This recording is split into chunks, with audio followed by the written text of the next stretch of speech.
It's Song Talk Radio with Michael, Neil, Phil, and the gang. Welcome to Song Talk Radio. This is a show with songwriters talking to other songwriters about the craft of songwriting. We share tips, tools, and techniques, and together we all become better at writing songs. I'm your host, Neil Modi, and with me are the woke members of the Song Talk Radio Action Team. We have Fast Fashion Phil. I'm woke and happy, I guess. Yes, you are. And we have Marginalization Mike. Great to be here, and hopefully I'll be able to, speak for many more people. That's right. This was one of the weirder ones you had this time. Yeah, well, it's one of those days. Please send your comments and questions to at SongTalk Radio on Twitter, Facebook, or Instagram, or feedback at songtalk.ca, and we'll share them on the show.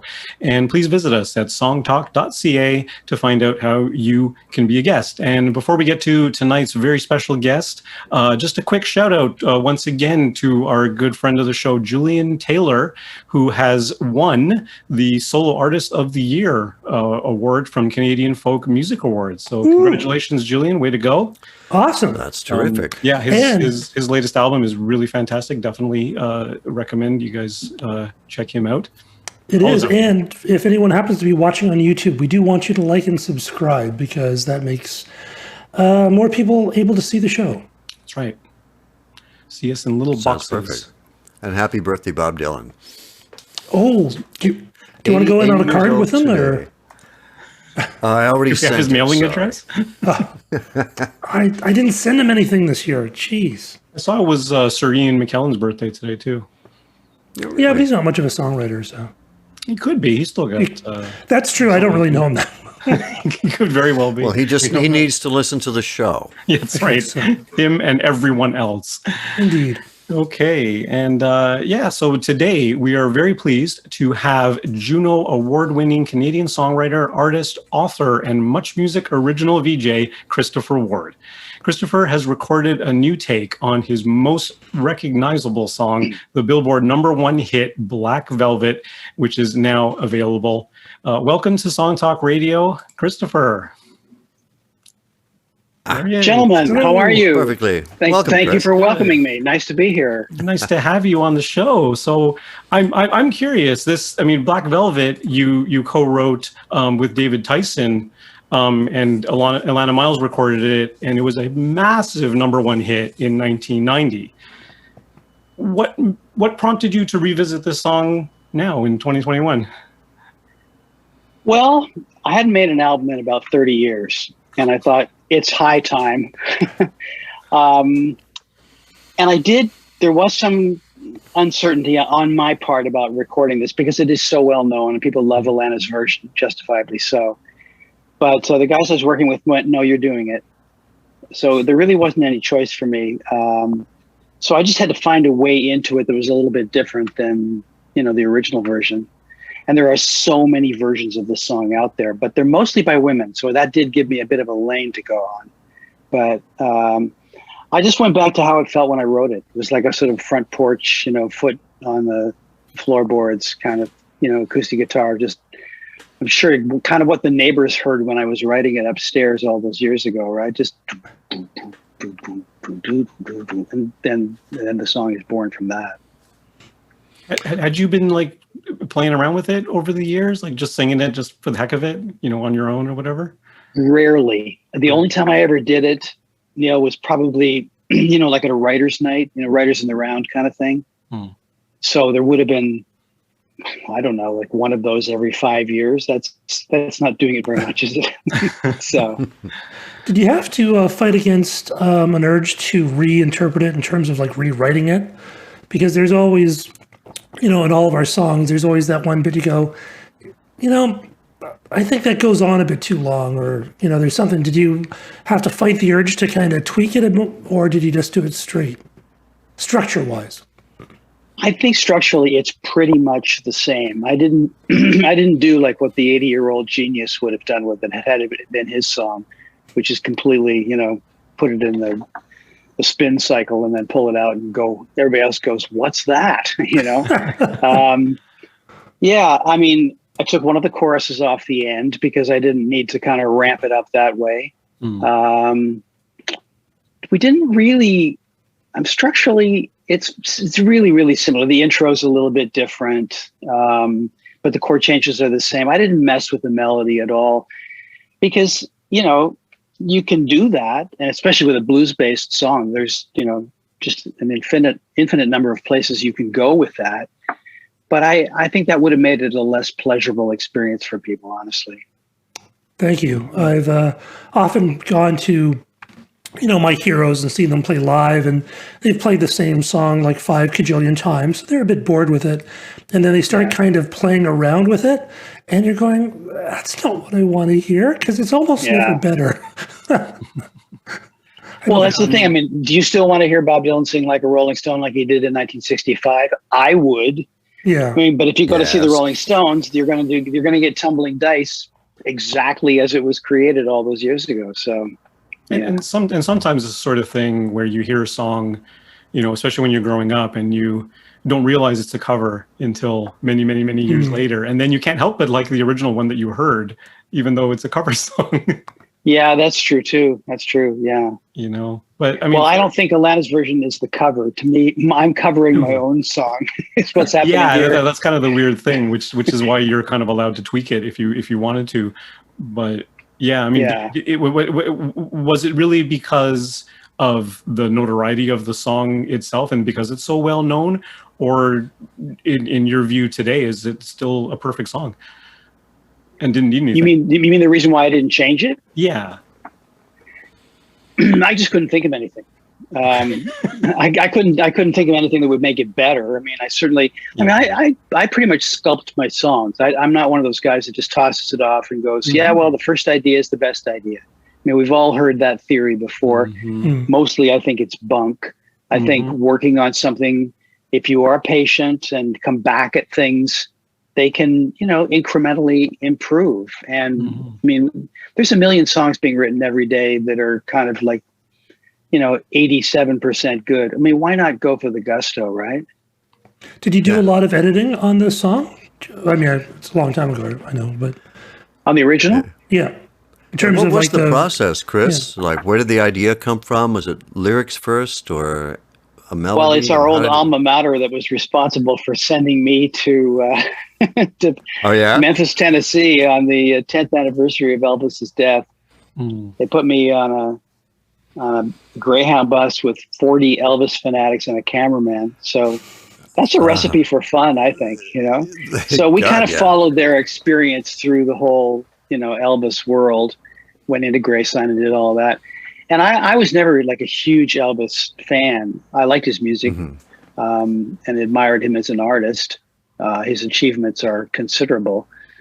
But it wasn't heart and soul my music. I grew up with the Beatles and the Stones and Bob Dylan, So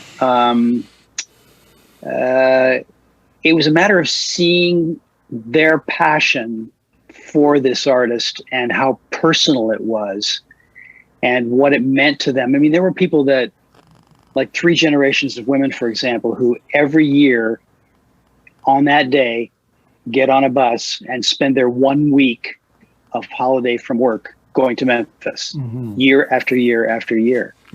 And the secret to the song lies in that one line in the chorus, the new religion that'll bring you to your knees. Because I was reading this book in which this is really getting into the weeds, if you know. That's what this show is all about. So we like. It's the weeds. Okay, well, if we can't smoke them, we can get into them.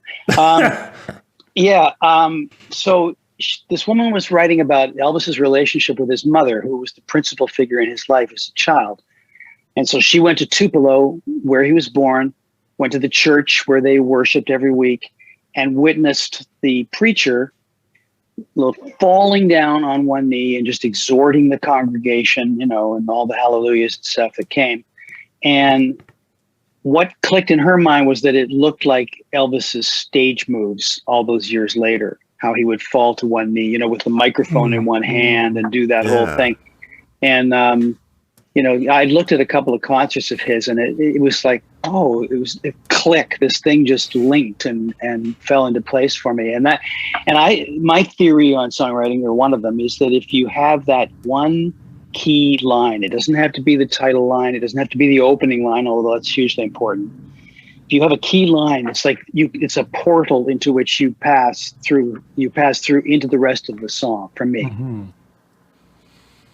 What was that line for the song? Was it the one? The New Religion. Yeah, New the New Religion that'll bring you to your knees. Yeah. Right. When you were writing it, did you are you someone who is constantly editing and tweaking like the words and the placements, and are you that kind of a approach to songwriting?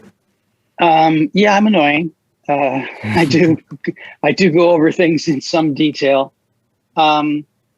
But it's more the sore thumb theory. In other words, if something is not quite right, and you can come up with a million justifications as to why you should accept what you've got, but I can't. It's like somebody scratching at me. I have to deal with it, And but I do know when things are done. Things you trust your instincts. I mean, after you've been doing it for a while, there is a feel that goes with that sense of completion. Yeah. As someone who's never written a hit song, did you know it was going to be a hit when you wrote it? Like, was it sort of something special, or? I had no idea.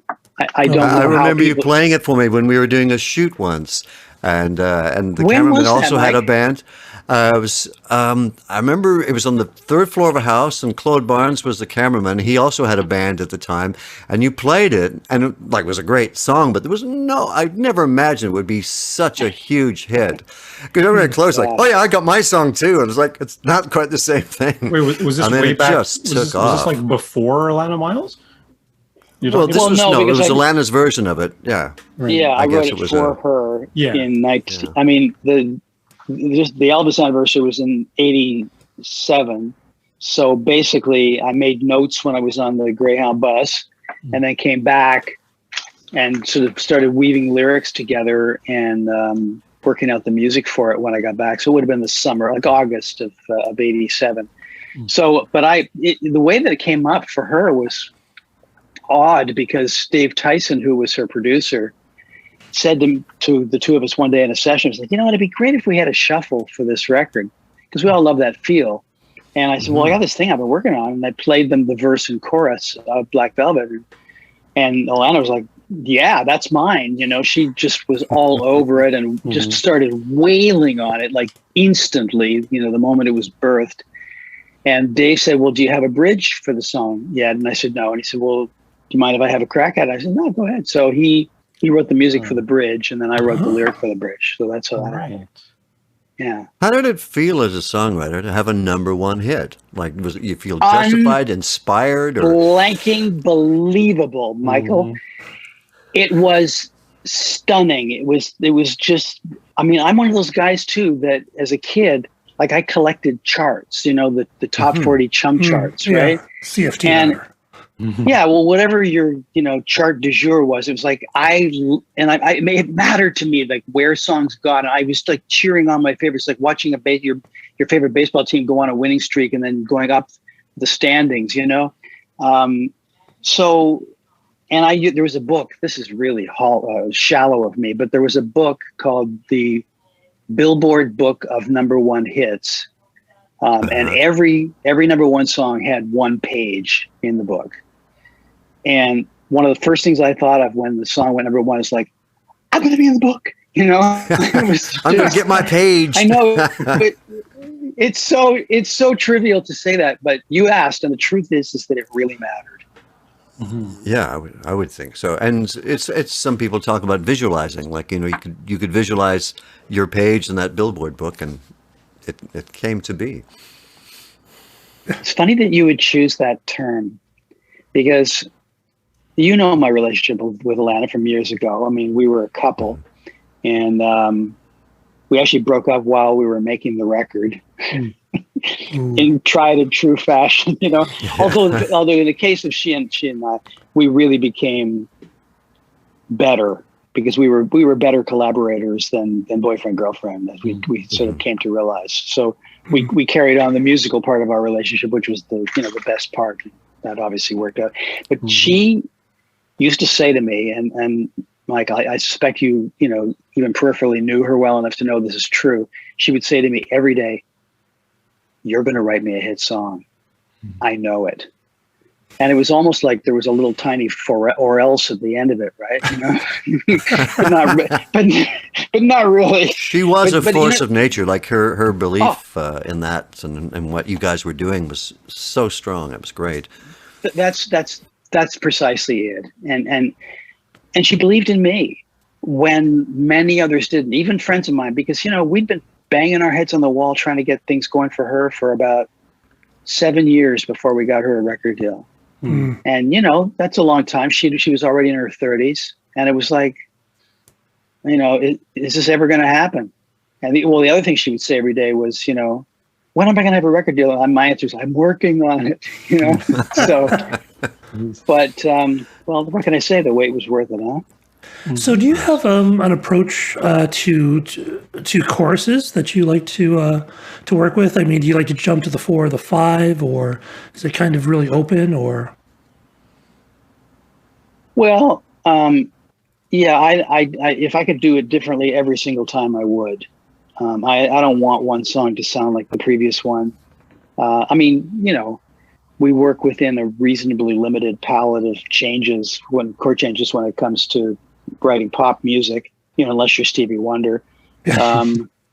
So there are going to be certain things that echo down through the songs, but I intentionally do things to try to change it up each time, whether it's switching over to the piano or changing what key I'm writing it in, just moving the capo up and down, or you know, I mean, even little things like that can make a song feel sort of fresh for the moment and send you down a different route with it. But I don't write the chorus first, always. Every once in a while there's a chorus there and I build a song back out from that. But just as often I'll start with an opening line, which to me is really hugely important. It's the scene setter, the table setter. It's got to establish the mood of the song, right? I mean, I told this story before, but my favorite songs were like Southern songs, which is Black Velvet sort of falls into that genre, I guess. You know, and they all had those lines like, you know, it was the 3rd of June, another sleepy, dusty Delta day. It's like, I know where I am. I know how I feel. It's like, you know, everything is just, it's established by one line. You know, Billy Ray was a preacher's son. When his daddy would visit, he'd come along. And it's like, you're in. And that's the kind of opening. And if I can come up with a line where I feel like, okay, I'm in, then the process is a whole lot easier. do you think they're still doing that in modern songwriting as much?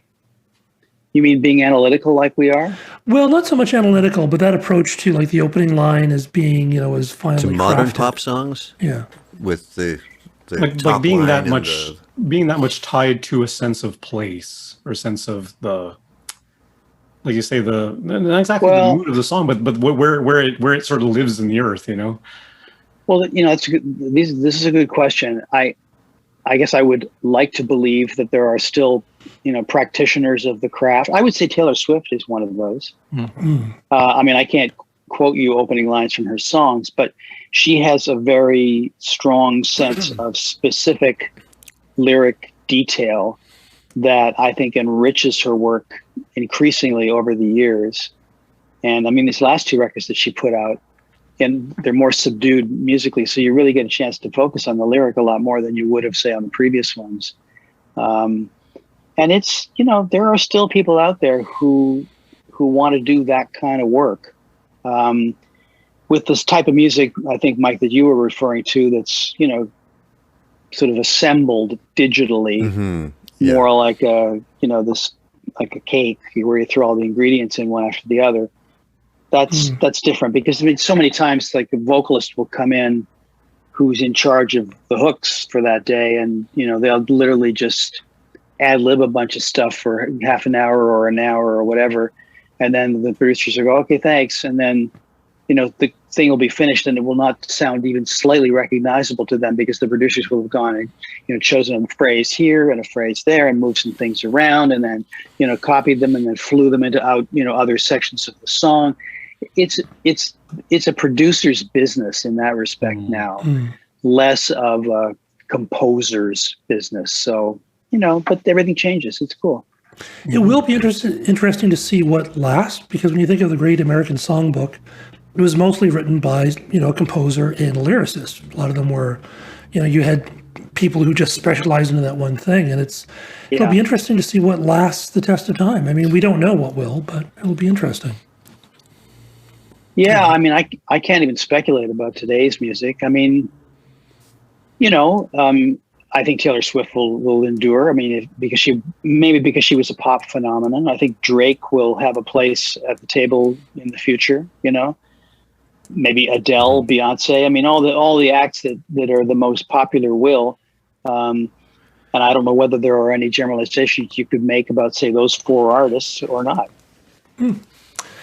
Shall we take a listen to the song, perhaps? Well, before we get to it, I had a question for you about the recording of this. Now, you recorded this album, I don't know if it's all the songs, but in a different way. And it's kind of funny because it's Dylan's birthday today, but in a kind of a Dylan-esque way, where you had the songs and the players came in, you gave them the charts, and they just did it in the studio without having heard it before. Is that right? For all of them? Yeah, and not only that, there weren't any charts. Not even charts. No, you know what? This was what I wanted to do, and I got to say I was very strong-willed about it, and people sort of bought in as we went along in the process.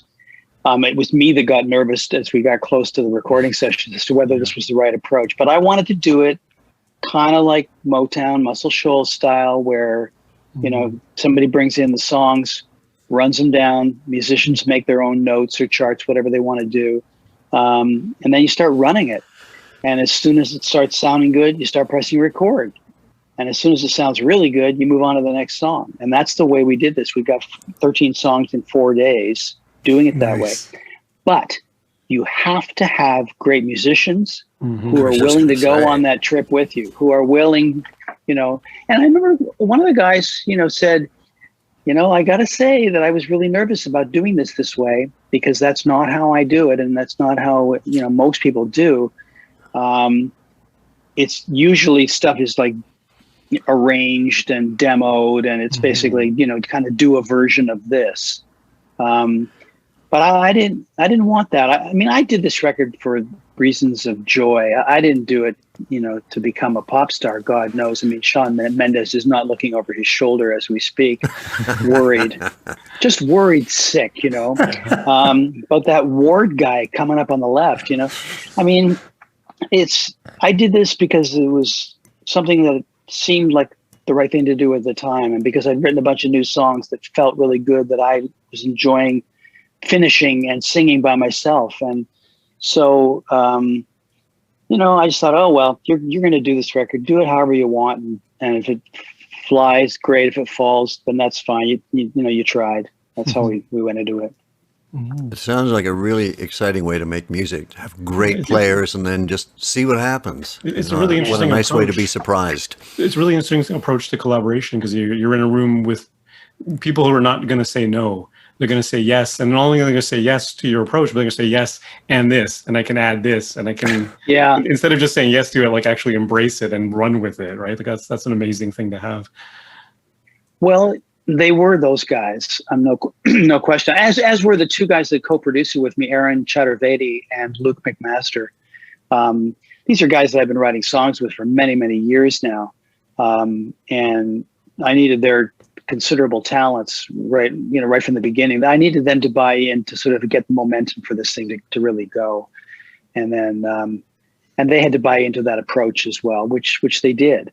You get people kind of, when they don't know where they are and they're not certain of what's coming next, you get really good ideas from people when they're on the edge of their seat and it's exciting and it's unresolved, and it's all sort of gelling in front of their eyes. They have to really focus on each other's playing, because everybody plays together at the same time. This isn't one of those drummer goes in, bass player goes in, one at a time. This was everybody in a room together, 1, 2, and in, So, yeah, it was great. So much more fun, too. Mm-hmm. So much fun. So much fun. Yeah. Okay, let's have a listen to Black Velvet by Christopher Ward.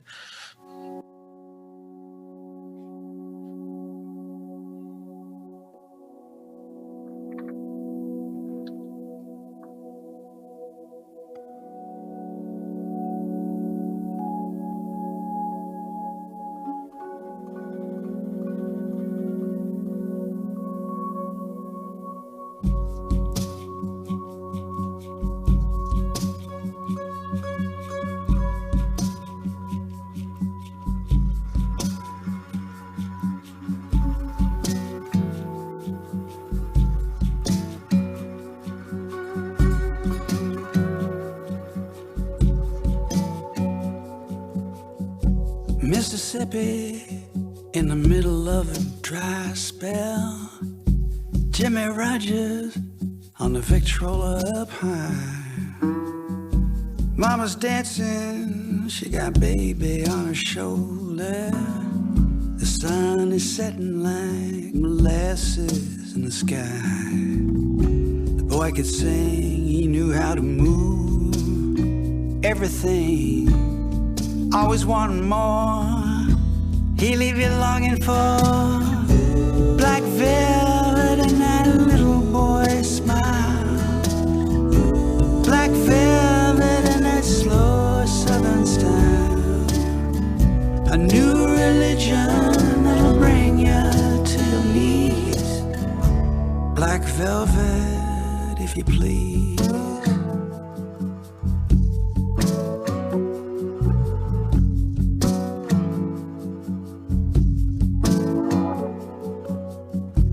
Up in Memphis, where music's like a heat wave. White lightning, bound to drive you wild. Mama's baby's in the heart of every schoolgirl. Love me tender, leave him crying in the aisles. The way he moved, it was a sin, so sweet and true. Always wanting more. He leave you longing for black velvet and that little boy's smile. Black velvet and that slow southern style. A new religion that'll bring you to your knees. Black velvet, if you please.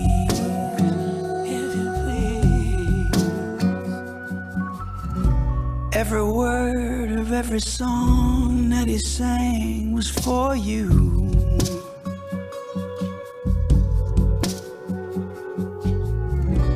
In a flash, he was gone. It happened so soon. What could you do? Oh, what could you do?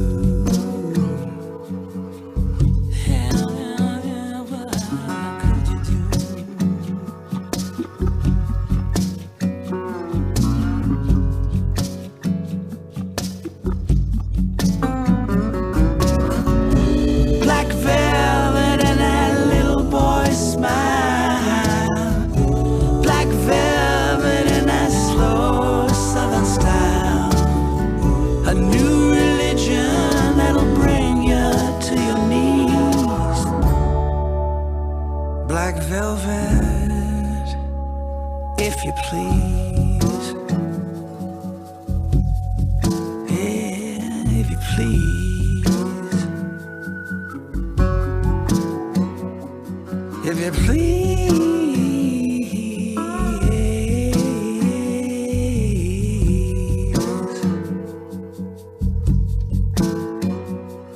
if you please.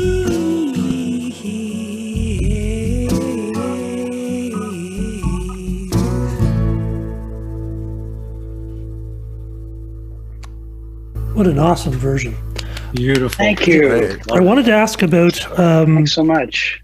So it's verse, chorus, and then your second verse has got that neat little sort of beat part on the back of the verse, which I always thought, I remember the first time I heard it, I thought it was so cool. What is that? The structure of it, you mean? Well, the second verse is a little bit different than the first verse. It has the bar count is identical, and the chord changes are identical, and the melody's all but identical. Really? Isn't there like a bit of a change before the second chorus? No. You got me wondering first, but I said no. Yeah. Somehow the second verse feels like it's got more of a lift into the second verse sounds like it's got more of a lift into the chorus, but I'm not sure what. Well, I mean, on Alana's version, dynamically, she probably lifts the intensity level going up. So that's a dynamic question, not a compositional one. Yeah. Yeah. Your approach was much more subdued. Yeah, I'm a subdued. So yeah, the out choruses are slightly different. There's a melodic lift. On the last chorus, the black velvet and that little boy smile. It's like it holds up a little bit longer than it does in all the other choruses. So that part is slightly different. And then it's just a straight sort of tag out from there. And it's interesting. There's only two verses. I'm always thinking of, verse, chorus, bridge, verse, chorus, end. But I guess I'm trying to realize that's kind of a long song by these days. Yeah, you could do that if you don't have a bridge, maybe, but it really depends. Yeah, I mean, sometimes like the third verse, if you put some variations in it, is like a stand-in for a bridge. Yeah. Or you do a breakdown, which is kind of, maintains some of the elements and leaves others out. Mm-hmm. So by omission, it sounds like a different section, and that you can call whatever you want, Mm-hmm. Yeah. One of the things we did in terms of the record, though, I meant to mention to you guys was vocally, we did not do the stacking of vocal parts, which is, absolutely de rigueur right now. I mean, that's what happens. It's like, if 2 parts sound great, imagine how 16 will sound. And literally it's like people stack and stack and stack and stack over to the point for me that there's a facelessness about a lot of background parts. They're exciting to the ears. They sound really good. They're hyped. But in this record, I mean, the 2 women who were singing, you only hear them once. Mm-hmm. Now, we may have had them get in and replace a part or something like that, but they only sing each part once. It's not multiple times. It's not stacked. Mm-hmm. It's just that, the way it is. And it was the same with the guitars. I mean, there's that tendency with electric guitars to go, well, gee, if one sounds good, and then you could just keep stacking those like Mutt Lange style, right? Mm-hmm. But it was not that kind of record, and I think that's why it doesn't sound like it would work for a song like this because it is very intimate and, as you say, like front porch kind of feel. Definitely. Yeah, it would sound weird if you had a chorus of them. Yeah, I mean, you said earlier, Christopher, that there was a lot of covers of the song. I don't know that I've heard many of them, but I imagine there's an EDM version of this song. But somehow, the way the lyric is, the way that groove is, which is it's so simple but so pure, and I don't know how modern production quantization could actually pull off that groove, but those sorts of things, and you want it to be like this kind of sultry, down in the earth kind of thing. You're right. And your approach to that is certainly right, but I don't know. I haven't heard. Yeah, you nailed it. I mean, really, the versions that are out there are mostly female vocalists, and it's a bit of a showcase song for them as singers. Okay. It's a belter's paradise, Yeah, so okay, that's what I hear most of the time, and that's why I obviously one of the reasons why I didn't try to do that. Is this the only song on the album that you've revisited from the past? Everything else is new material? There's about 4 songs that I've sort of written over the last 15 or 20 years at different times with different people. And then there's about half a dozen songs that I wrote just in the last year and a half or 2. Right. I was just curious about the significance of the title, Same River Twice, of the album. It's an expression from a Greek philosopher, Heraclitus, from 400 BC. It's you can't step in the same river twice because it's not the same river and you are not the same man. And I I don't know why I was convinced that would make a good song lyric, but I had a little fun with it. So. Right. And that was the last question we had, is what's the title of the album? But I guess that's it. Same River Twice. Yeah. And it's being released very, very soon, like in 3 days' time. So right, yeah, so May 28th on Warner Canada. May 28th. Perfect. Great success with it, Chris. Thank you very much. Thank you so much for coming on the show, Christopher. And where can our listeners find out more about you? Well, you go to ChristopherWard.ca. Perfect. You can go on all the usual socials. I did a whole piece on yacht rock on my Facebook page this past week. Check that out. We had some fun with that, and there's a Bob Dylan tribute on my Facebook page too. So yeah. Okay. Perfect. Okay, and of course we'd like to hear from you, our devoted listeners. So please send us your comments on Twitter, Facebook, or Instagram through @SongTalkRadio, or send us an email at feedback@songtalk.ca. And be sure to check out our YouTube channel for live performance videos and full episodes now that we're all in these little virtual boxes. It's great fun to see on your YouTube. And subscribe today to the Song Talk Radio podcast on your favorite podcast provider. And don't forget to sign up for our free newsletter at songtalk.ca. And you can find links to all the products, books, and web services we mentioned on the show on our resources page on the website. And wherever you are in the world, please join us online via Zoom at our next monthly Song Talk meetup. It's free to join on meetup.com and free to attend the meetup. Stop by songtalk.ca for the link. You can follow me at neilmodi.com. You can follow Phil at philemery.ca. And you can follow Michael. Proudfoot420 on Instagram. Perfect. And, so excited about that. and Christopher, sounds like Facebook is your favorite, so we'll say Facebook for Christopher. Yeah, and the website, you can go to ChristopherWard.ca if you like. What a fun show, gentlemen. I mean, really, that's excellent. Thank you very much for coming on. Thanks for listening, everybody. Be sure to my pleasure to have you on again. SongTalk.ca. I'm in. Those past shows. Stay safe, everyone, and keep on writing. Good night, everyone. So long.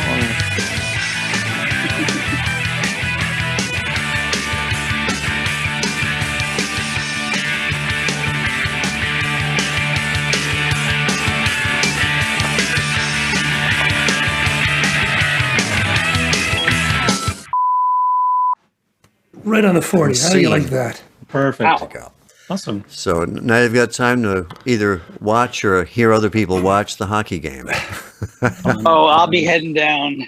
down into the den of salsa there, All right. Well, hey, it was great to have you on, Christopher. That was really thank you. Really cool. Oh, well, yeah, that was really fun. I mean, God, nobody ever gets into the weeds that deeply with songs usually. So bless your hearts. I'm still convinced that second verse has got something. we're just going to listen to it again. Yeah. Well, it's great to be able to do that, and especially as someone who has seen so much of the industry and has had a number one hit. I think you're our first number one hit guest. We've had the Go-Go's. The Go-Go's, but she didn't write that song that was the hit. No, she didn't. Wow. It's a mean bass line. Juno people. What song did they have that was number one? They had a couple. We had Kathy Valentine on, but she hadn't written any of their number ones. Whereas, oh, right, yeah. Oh, she had a book come out, didn't she? Yeah. Yes. Yeah, it was pretty good. I heard it was really good. She had a hell of a life. Yeah, she had a hell of a life. It was very visceral. There's a lot of, it's heavy, but it's great. She pulls no punches. I mean, she doesn't come out. Punches, let's put it that way. Yeah, she doesn't come out looking like a fantastic human being or anything. It's pretty raw. So I was really impressed. Wow. But it's a well written book. It's good. It is. Yeah, it's very compelling. Very, very compelling. Mike, did you ever see the book I wrote about early Much? Yes, I did. I was at David's place when there was like a launch party there, and I've read little bits of it, but when I was kind of reading up on you for the show, I'm like, oh damn, I want to read that whole thing. For someone who was there, you would find it a lot of fun. I think it was a blast to write that thing. I'll tell you. I would bet. Yeah, and the little bits I was thumbing through, I go, oh yeah, like it just. Because that was so much of my life at the time. Yeah. I was listening to your Famous Last Words podcast last week. Yeah. They're really, really good stuff. Thank you. Well, my partner does all the heavy lifting. Tom Jokic he's a radio producer. He's for I guess 25 years or so produced the Roger Ashby and Marilyn Dennis show on Chum FM in the morning. Okay. But he's also an archivist, and he digs through, as you can imagine, a considerable archive at Bell. Yeah, because there's a lot of like really interesting trivia and backstory. So he can find your old interviews. Can he get to that? I suppose, but mostly it's radio stuff, right? But it goes back. It literally goes from Elvis to Katy Perry. I mean, it's like it's so comprehensive what they have. So he goes back, fishes out the best ones, listens down, pulls the best clips, and then he and I just yak about them. It's really fun. Yeah. Well, it's really nice the way you guys bounce back between the commentary. Podcasts are fun, aren't they? It's nice. Indeed. That's got a good flow to it. We'd love to have you back on sometime to pick your musical brain again, because... Yeah, for sure. Yeah, count me in. Even about writing for other people, because you've done that quite that would quite be successfully. That would be a good topic, and that would be something we'd love to talk to you that's what this song about. is, really. But yeah, but you're right. But I did it more like in those days. I was just, Alana and I were a couple, and we were working together on her project. So that was one thing. But no, you're right. I got hired to write for people like Diana Ross, and that was pretty fun. And Amanda Marshall, you'd had a good song with her, right? So so something. But there's so much I think you could speak to. So we'd love to have you back. We'll just you got my contact information. Just email me anytime. All right, Chance. Thank you very much. Thanks so much. All right. Take care. the game. Bye.